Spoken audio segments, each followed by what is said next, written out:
मोब्लिबजों 50 बोसोरसो बैसोनि मैदेर थैदों। उदालगुरि जिल्लानि ननाय रेन्ज आरो हरिसिंगा थानानि बेंखनाव थानाय सोरां हादर गामियाव हरनि समाव आदार नागिरनानै फैनाय मासे मैदेरा मोब्लिब थाराव नांथानानै थैयो। रायजो राजाफोरा फोरमायनाय बायदिब्ला मोब्लिब बिफाननि सांग्रांथि गैयै खामानि मावनानै थार आरो खुन्थियाखौ मोजाङै खालामनानै होयैनि जाहोनाव बे जाथाया जानो मोन्दों होननानै फोरमायदों।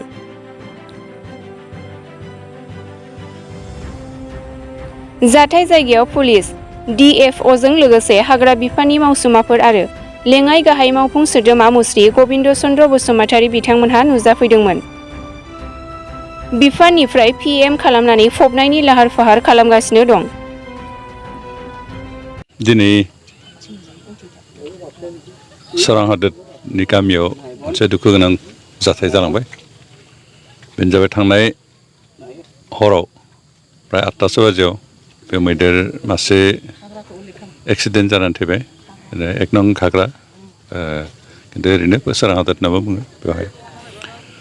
सरासर बे गामियाव प्राय मैदेर फैबाय थायो, 6टा 7टाहालागै फैयो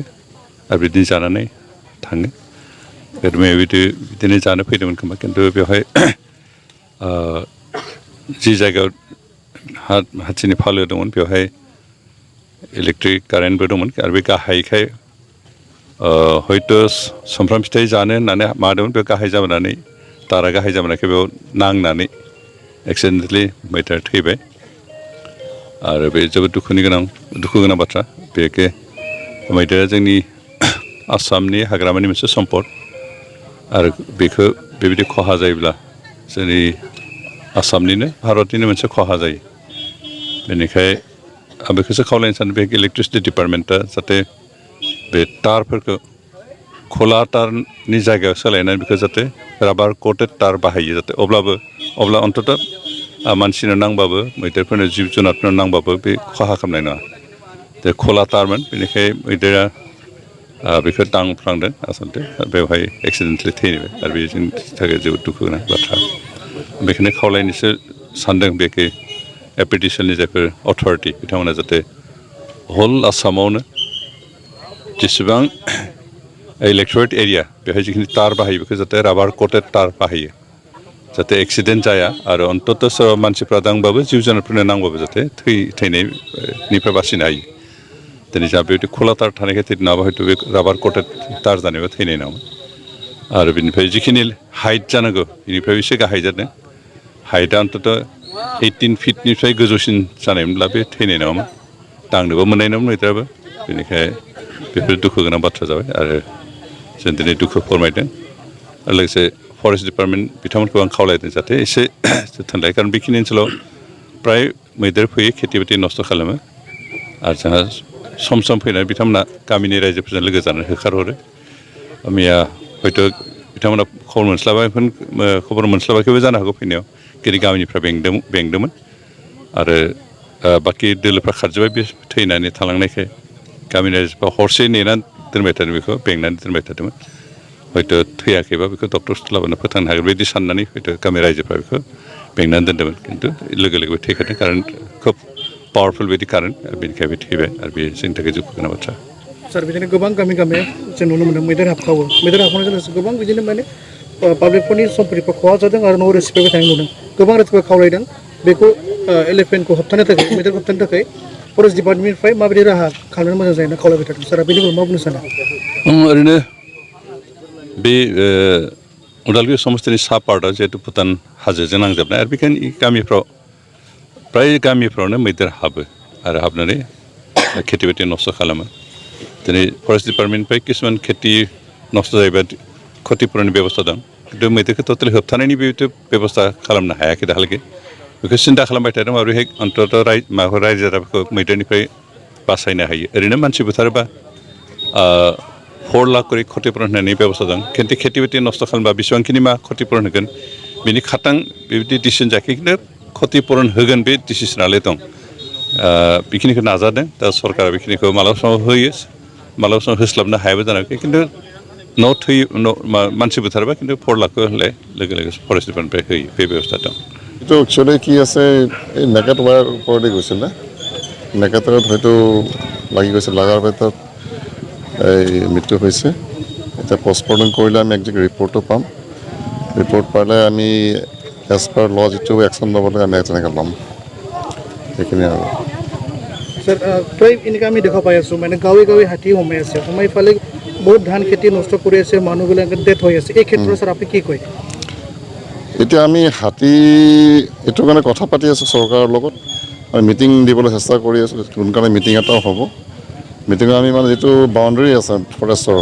বাউণ্ডেৰীত আমি চ'লাৰ ফেঞ্চিং দিয়াৰ চিন্তা কৰি আছোঁ আৰু সেইটো কাৰণে চব ষ্টেক হোল্ডাৰক মাতি আমি মিটিং এটা কৰিম কাৰণ বহুত কিছুমান জেগা ৰাস্তা আছে যিটো নেকি যিটো আমি কৰিডৰ বুলি কওঁ সেইটোৰে হাতী ৰেভিনিউ এৰিয়াত সোমাই যায় একচুৱেলি চাব গ'লে এইখিনি বহুত অঞ্চল আগতে ৰিজাৰ্ভ ফৰেষ্ট আছিলে য'ত নেকি হাতী চৰি আছিলে আজি মানে গোটেই দখল কৰাৰ কাৰণে হাতী চৰিবলৈ জেগা কমি গৈছে খাদ্য বিচাৰি এইবোৰ আহিলে কিছুমান কৰিডৰ এৰিয়াটো যিটো আমি ভাবিছিলোঁ বন্ধ কৰিম কিন্তু বন্ধ কৰিলে বহুত অসুবিধা হ'ব কাৰণ কৰিডৰ এৰিয়াটো ৰাখি বাকীখিনি অঞ্চল যিটো আছে আমি চ'লাৰ ফেঞ্চিঙৰ চিন্তা কৰি আছোঁ আলোচনা কৰিম আৰু যদি পাৰ্মিশ্যন হৈ যায় আমি সেই দিশে আগবাঢ়িম আৰু ইন দ্য চেম টাইম আমি চিন্তা কৰি ভিতৰত যদি হেবিটেট যিটো নষ্ট হৈছে আমি সেইখিনি অলপ ইম্প্ৰুভ কৰি চেষ্টা কৰিম আৰু ভিতৰত পানীৰ সুবিধা কৰি চেষ্টা কৰিম যিটো মানে পানীৰ কাৰণে যিটো হাতী ইয়াত আহি আছে তো সেইখিনি কৰিলে যাতে কিছু হয়তো কমিব পাৰে তো আমি সেই দিশত আগবাঢ়িব চেষ্টা কৰি আছোঁ আৰু এইখন দিশত মানে এই ক্ষেত্ৰত মই ইভেন চিফ ছাৰৰ লগতো কথা পাতিছোঁ ডেপুটি চিফৰ লগত কথা পাতিছোঁ চবেইতো মানে একমত হৈ আছে আৰু খুব সোনকালে যোৱাকালি তামোলৰ মিটিং এটা হৈ গ'ল ঠিক তেনেকৈ মিটিং ইয়াতে ওদালগুৰিত এটা মিটিং হ'ব আৰু সেই মিটিঙত আমি বেলেগ বেলেগ ষ্টেক হোল্ডাৰ মাতি এটা সিদ্ধান্তত আহিম আৰু সেইটো যদি হৈ যায় পইচা চেংচন হ'লে আমি অহা বছৰলৈকে বা এই বছৰ শেষৰলৈকে আমি কাম আৰম্ভ কৰিম ভাবিছোঁ স্যাৰ আপুনি এই ক্ষেত্ৰত কি কয় কিছুমানে নিজৰ চেফটিৰ কাৰণে ফেঞ্চিং তাৰ লগাই থৈ দিয়ে এই ক্ষেত্ৰত মানে কিছুমান এলিফেণ্টৰ মানে ডেথ হৈ যায় এই ক্ষেত্ৰত আপুনি কি কয় স্যাৰ এইটো ভাল না বেয়া বুলি আপুনি কি কয় ফেঞ্চিং যিটো চ'লাৰ ফেঞ্চিং যিটো 12 ভল্টৰ যিটো আছে সেইটো প্ৰপাৰ টাইপত লগালে এক্সপাৰ্ট লগাই যদি ব্যৱহাৰ কৰা যায় সেইটো বেয়া নহয় সেই বস্তুটো আমিও সমৰ্থন কৰোঁ আমিও সেই হিচাপে দিবলৈ চেষ্টা কৰি আছোঁ বেলেগ বেলেগ NGOক আমি ইনভলভ কৰাই আছোঁ দিবলৈ আৰু আমাৰ পিনৰ পৰা যিখিনি ফাণ্ড আহে এভেইলেবিলিটিৰ ওপৰত বেছ কৰি আমি চেষ্টা কৰিছোঁ থেংক ইউ স্যাर औ बे बेलायाव आंनि फारसेनिफ्राय बुंनो गोनाङा बेनोसै जे मैदेरा दाल' बा दिनै हरावल' फैदों बे नङा गामाखालिफोरावबो फैबाय थायो दाख्लैबावैबो बिदिनो फाल मोनसे फैदों जादों थांदों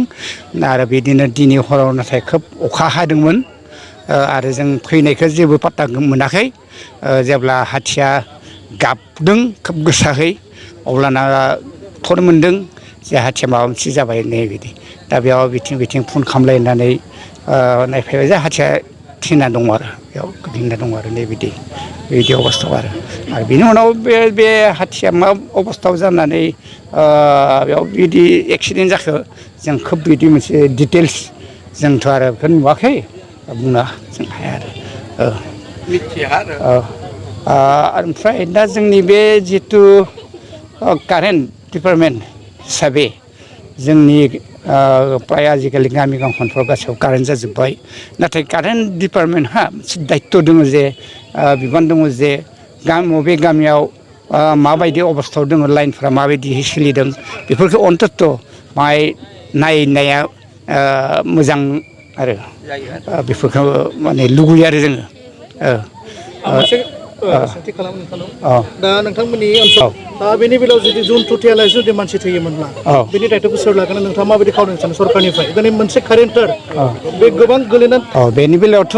दा जों हानि मालिक हिसाबैथ' जोंथ' आरो माबा मोनसे जुदि एक्सिडेन्ट जानानै थायोब्ला जों हानि मालिकआथ' जों जेबो मिथिया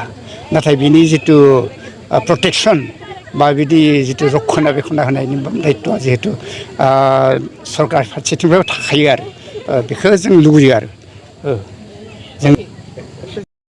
मैदेर मासे नोंसिनि गामियावहाय बेबायदि थैना थाबाय बारियावहाय मा बुङो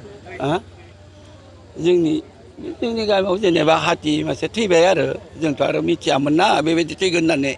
सामब्राम फिथाइ जानायावसो बिदि गिदिंनायावसो बिदि थैनो मोन्दों नङाबा बारग'लांबाय दां साननाय आरो जों आरो बेयावथ' जेबो नङा जों आरो बेनिफ्राय मिथिया नै दासो हायदों जोंबोथ' नोंथांमोना सरकारनिफ्राय माबा मोनसे रैखाथि मोननो लुबैदों नामा गोबां मैदेरा बिदि गामि गामि फैनानै हारास्ति खालामबाय थायो जोंथ' मोननोलाय नामायो खिन्थु जों दंफां लाइफां सेफायो अनेक अनेक गय दंफां आरि जेबो मोना ओंखायनो आरो जों माथो बुंनो सरकारा माबा मोनसे जायोब्ला मैदेरखौसो नागिरबोयो मानसिखौ नागिरबोआ मानसिखौ नागिरबोआ बेनि बेलायाव नोंथाङा मा बुङो बेखौथ' आरो जों जेबो बुंनो हाला नोंथांनिफ्राय माबायदि खावलायनो सानो जोंथ' माहाय खेथि पुरनखौ नांगौ आरो जोंनो जेनेबा दा जेबो होआब्लाथ' माथो खालामनो हायनो थाङो नोंथाङा फरेस्ट डिपार्टमेन्टनिफ्राय माबा मोनसे खावलायो नामा कि बेफोरबायदि हायबाय थानायखौ होबथानो थाखाय माबा मोनसे जानांगौ होननानै जोंथ' आरो बेखौ जेबो बुंनो रोंलासै